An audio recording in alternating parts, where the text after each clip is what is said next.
আসসালামু আলাইকুম সবাইকে। ভালোবাসার অধিকার গল্পের 14 নম্বর পার্ট। তো বেশি কথা না বলে চলুন গল্প শুরু করা যাক। দেখুন নিখিল ভাই, নিখিলের সোজা সাপটা জবাব, আজ অনেক কিছুই তো দেখিয়েছিস, আর কি কি দেখাতে যাচ্ছিস দেখা, আমি অপেক্ষা করছি, কোনো তাড়া নেই, আজ যত সময় ইচ্ছে নিতে পারিস। নেহা বলল, ছি ছি নিখিল ভাই আপনি। নিখিল ঠান্ডা স্বরে এক ধমক দিল নেহাকে, তারপর বলল, কে তোর ভাই? অনলি কলমি নিখিল, চাইলে জান প্রাণ কলিজা যা খুশি ডাকতে পারিস। নেহা কানে দুহাত চেপে ধরে বলল, দয়া করে চুপ করুন প্লিজ, কি সব বলছেন আপনি? আমাকে যেতে দিন, বাইরে যাব আমি। নিখিল বলল, এত তারা কিসের জান? ফুচকা খাবে না? আমি অনেকগুলো ফুচকা এনেছি, নিজ হাতে তোমাকে খাইয়ে দিব। নেহা হতবিম্বল হতবাক দৃষ্টিতে তাকালো, হাত পা ছড়িয়ে কাঁদতে মন চাচ্ছে এবার। আগের নিখিলই তো ভালো ছিল, এ নিখিল ভাই চরম নির্লজ্জ। নেহা বলল, বিশ্বাস করুন নিখিল ভাই, আমি ফুচকা খেতে চাইনি, আর জীবনেও খাওয়ার নাম নিব না, এবারের মতো ছেড়ে দিন। নিখিল বলল, ঘুরতে যাওয়ার আগে পারমিশন নিয়েছিলি আমার থেকে? নেহা বলল, আপনার থেকে কেন নিতে হবে, মাকে বলে গিয়েছিলাম তো। নিখিল বলল, মুখে মুখে তর্ক করা শুরু করে দিয়েছিস আজকাল, আমি তোর স্বামী, ভুলে যাবি না? আমাকে একবার বলে যাওয়া উচিত ছিল তোর, কারণ তুই আমার দায়িত্বে আছিস। নেহা বিদ্রুপের হাসি হাসলো, আচ্ছা তাই বুঝি, আমি আপনার স্ত্রী, এটাই বলতে চাচ্ছেন তো? কিন্তু আমার তো মনে হয় না কথাটা সত্যি। অন্য মানুষের সামনে আপনি আমাকে স্ত্রী বলে পরিচয় দিতে লজ্জা পান নিখিল মেহমেদ চৌধুরী। অন্য মানুষ খুব সহজে আপনার সামনে আমাকে নানা রকম কথা শোনানোর অধিকার রাখে, কিন্তু আমার মনে হয় আপনার প্রতি ন্যূনতম অধিকার আমার নেই, তা আপনি আমাকে দেননি। আপনি মুখে মুখে এসব বলতে পারেন, কাজের সময় কিছুই পারেন না, জোর করে আপনাকে দিয়ে করানো হয়েছে এসব। আপনি তো আমাকে পছন্দই করেন না, এসব মিথ্যা ভালো মানুষ হয়ে আমাকে না দেখালেই বেশি খুশি হব। জোর করে আপনাকে আমার সাথে থাকতে হবে না, মানিয়েও নিতে হবে না সবকিছু। আপনি আপনার মতো থাকুন, আমাকে আমার মতো থাকতে দেন। নেহা নিখিলের পাশ কাটিয়ে চলে যেতে নেই, নিখিল নেহার হাত ধরে চেপে থামিয়ে দেয়, তার গম্ভীর কণ্ঠ শান্ত। তারপর বলল, বেশি কথা শিখেছিস দেখছি, এত এত অভিযোগ করলি, তা তুই কোনোদিন আমার উপর অধিকার ফলাতে চেয়েছিস? অধিকার বলে কয়ে নেওয়া যায় না, অধিকার ফলাতে হয়, আদায় করে নিতে হয়। যদি তুই অধিকার নিয়ে সামনে এসে দাঁড়াতি আর আমি তোকে ফিরিয়ে দিতাম, তাহলে তুই এই কথাটা বলতি, আমি মাথা পেতে নিতাম। মিথ্যা অভিযোগ কেন করছিস নেহা? তুই নিজেও জানিস আমাকে দিয়ে জোর করে কিছু করানো যায় না, যা করে নিজের সাথে, কেন এমন করছিস তুই? নেহা জবাব দিল না, চুপচাপ চাপা কণ্ঠে বলল, ছাড়ুন আমাকে। নিখিল বলল, অভিমান করে চলে যেতে চাইলে তাকে ছেড়ে দেওয়া উচিত না, অভিমান বাড়িয়ে দেয় দূরত্বের দেওয়াল, তোর থেকে দূরত্ব আমি কোনোদিনও চাই না। নেহা হাত ছাড়ানোর চেষ্টা করলো, নিখিল উল্টো নেহার হাত পেঁচিয়ে এনে তাকে পেছন থেকে জড়িয়ে ধরলো। নিখিল নেহার শাড়ির ভাত ছাড়িয়ে হাত রাখলো নেহার মসৃণ পেটে, নেহা খামচে ধরে সে শাড়ির দুপাশ, কথা বলার ভাষা হারিয়ে ফেলেছে ক্রমশ। নিজের প্রতি বিরক্ত হচ্ছে সে, কেন নিখিলের ছোঁয়ায় নিজেকে এতটা দুর্বল লাগে তার, কেন অনুভূতির জালে ফেসে যায় বারবার। এই ছেলে থেকে যে তার মুক্তি নেই, চাই না ও এমন মুক্তি, যে মুক্তিতে থাকবে পাহাড় সমান বিষণ্ণতা, গভীরতম নিদারুণ যন্ত্রণা। নেহা চোখ বন্ধ করে নিয়েছে, চুপচাপ দাঁড়িয়ে আছে শুধু।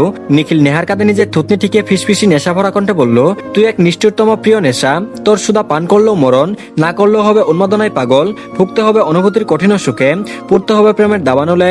নেহা কেঁপে উঠলো, শিরশিরে অনুভূতি খেলে গেল সর্বাঙ্গে, সহ্য করতে পারলো না, নিজের দুহাত দিয়ে চেপে ধরলো নিখিলের অবাধ্য হাত দুটি। চোখ ভিজে উঠেছে নেহার, নিজে অনুভূতি চেপে রেখেছে পুরো দমে। নিখিলের অদৃশ্য অবাধ্য উস্কানিতে সায় দিতে চাইলো, তবুও নিজেকে সামলাতে চাইছে নেহা। নিখিল ভালোবাসে একবারও বলেনি, তবে কোন সূত্র ধরে নেহা নিখিলকে সুযোগ দিবে, নিজেকে সঁপে দিবে তার কাছে? নেহার কাতর কণ্ঠে বলল, প্লিজ নিখিল ভাই, দূরে সরে দাঁড়ান, আমি আর নিতে পারছি না এসব, প্লিজ যেতে দিন। নিখিল বলল, শাস্তি না দিয়ে যেতে দিব না। নেহা বলল, শাস্তি দিতে কাছে আসার প্রয়োজন নেই, দূরে সরুন বলছি, হুটহাট কাছে আসবেন না। নিখিল নেহার থেকে দূরে গিয়ে মুখোমুখি দাঁড়ালো, মোবাইল বের করে ফোন দিল সাব্বিরকে। নেহার বোধগম্য হলো না এই বাড়িতে থেকে এক রুম থেকে অন্য রুমে ফোন করার কি দরকার। নিখিলের কাটকাট কণ্ঠ, ঝাল ঝাল এক প্লেট ফুচকা নিয়ে নেহার রুমে আয় এক্ষুনি। এদিকে সাব্বির, জেরিন, বৃষ্টি নেহার রুমের বাইরে দাঁড়িয়েছিল, কি কি শাস্তি দিচ্ছে তা আন্দাজ করার চেষ্টা চালাচ্ছিল ওরা। বৃষ্টি আবার ভীষণ খারাপ লাগলো, তার জন্য মেয়েটাকে এভাবে শাস্তি পেতে হবে, তার ভাইটাও এমন কেন?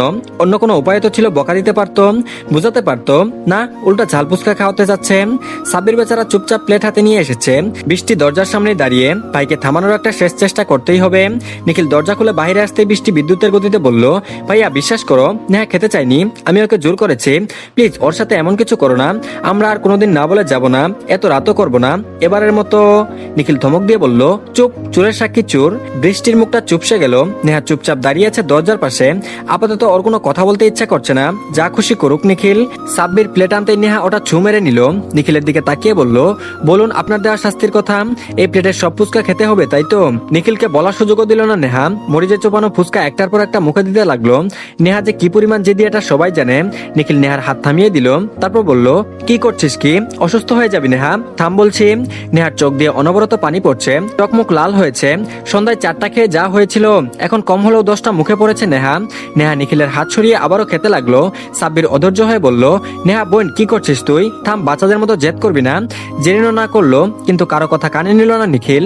নিখিল বাধ্য হয়ে প্লেটটা নেহার হাত থেকে কেড়ে নিয়ে মেঝেতে আচার মেরে ভেঙে ফেললো। নেহা বিছানার চাদর খামছে ধরে বসে আছে, মুখ জ্বলে যাচ্ছে তবুও কোনো প্রতিক্রিয়া দেখাচ্ছে না। নিখিল বলল, জেরিন পানি নিয়ে আয় ওর জন্য যা। নিখিলের কথাগুলো শুনে নেহা রেগে গিয়ে বলল, পানি লাগবে না আমার, আপনার কাজ শেষ, এবার এখান থেকে যান। আপনাকে একটা মুহূর্ত আর আমি চোখের সামনে দেখতে চাই না, বের হন এখান থেকে। নেহার টকটকে লাল ঠোঁট তীর করে কাঁপছে, ছাল সহ্য করতে না পেরে ঠোঁট কামড়ে ধরেছে নিজের। নিখিল বাকিদের উদ্দেশ্যে বলল, তোরা এখান থেকে যা, এখন ওকে আমি সামলাচ্ছি। সাব্বির বের হওয়ার আগে দরজা আটকে গেল। নেহার নিজের চুল ছিঁড়তে মন চাচ্ছে, এখন পাগল প্রায় অবস্থা, প্রকাশ করতে পারছে না। সব মিলিয়ে চোখে মুখে অস্থিরতা ফুটে উঠেছে। নিখিল নেহার দিকে চকলেট বাড়িয়ে দিল, নেহা ছুঁড়ে ফেলে দিল নিচে।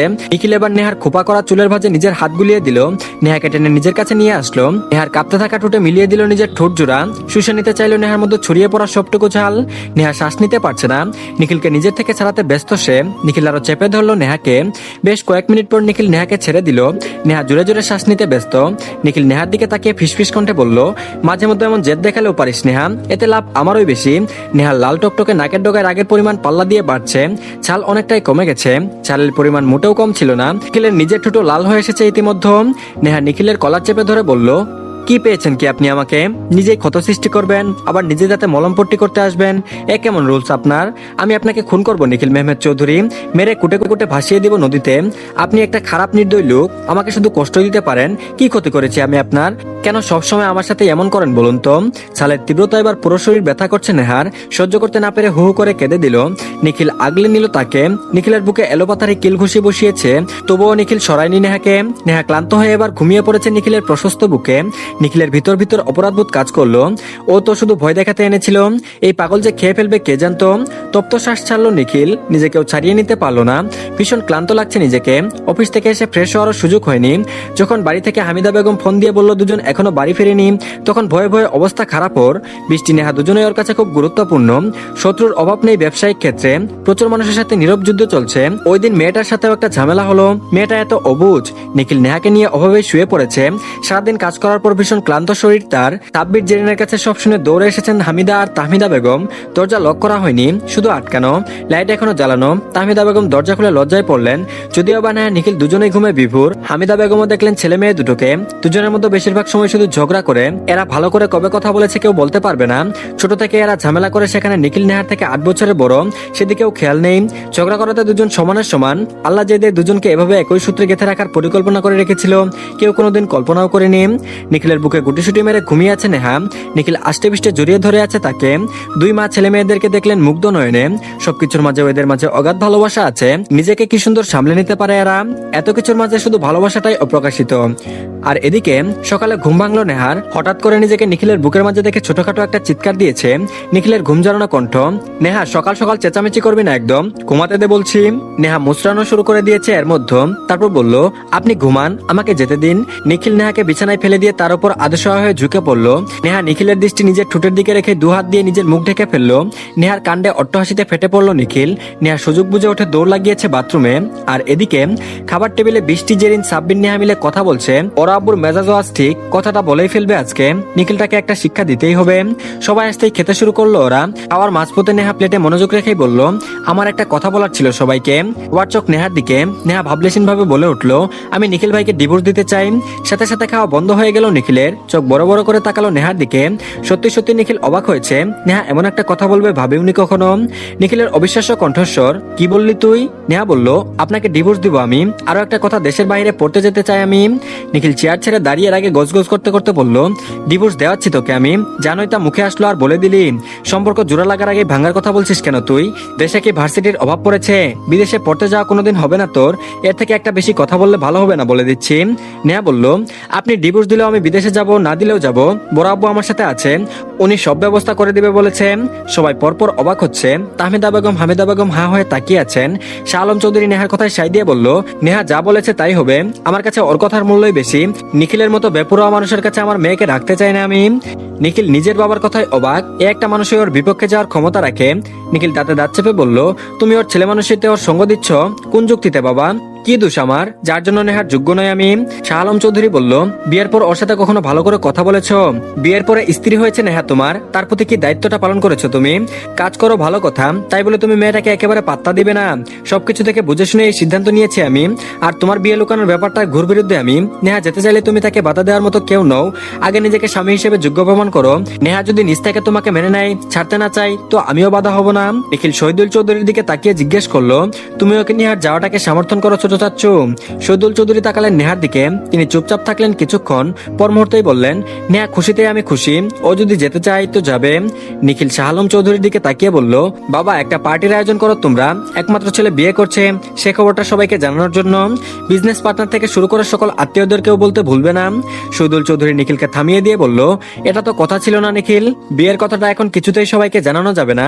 নেহা চমকালো, তার বাবা চায় না বিয়ের খবর কেউ জানুক। চার ভাই বোনই চমকালো, ওরা শুধু নিখিলের থেকে ভালোবাসার স্বীকারোক্তি আদায় করতে চেয়েছিল, এখন তো গোপন রহস্য বেরিয়ে আসছে।